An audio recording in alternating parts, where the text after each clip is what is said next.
there, I'm Jessica Rose from the Jewellers Academy, and today I'm going to show you a fun tip for getting a high shine finish on your silver jewellery, and we're going to be using Glanol polish. So let's have a look at how it's done.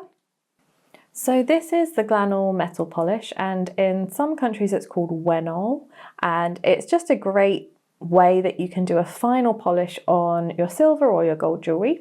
And all we do is open it up.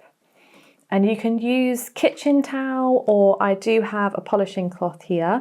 So I'm just going to place a little bit on there. That's actually far too much, but often it comes out quite quick.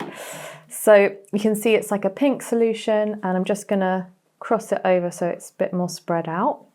So it's all kind of in this area. Then I want to take a piece ideally that's already been sanded, filed, and you started the polishing process. This is like the final end polish.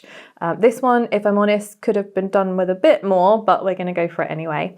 And I'm just going to rub it on, and I'm just going to do a part of it so that you can see the difference. And you'll start to see this goes kind of black, don't worry about that.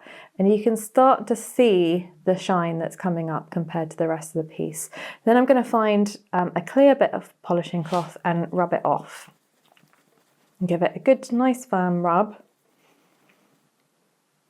And hopefully you can see even just from that tiny little bit that it's really starting to shine. I'm just going to do a little bit more. So this is a great way to just get that final mirror finish on your pieces.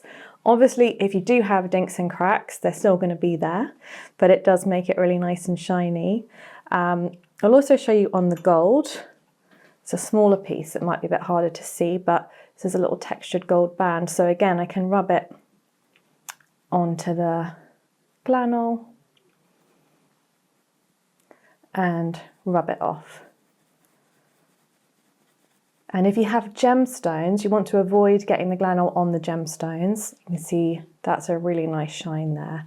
If we compare it to the back of the piece, hopefully you can see that it really is quite a lot more reflective and shiny.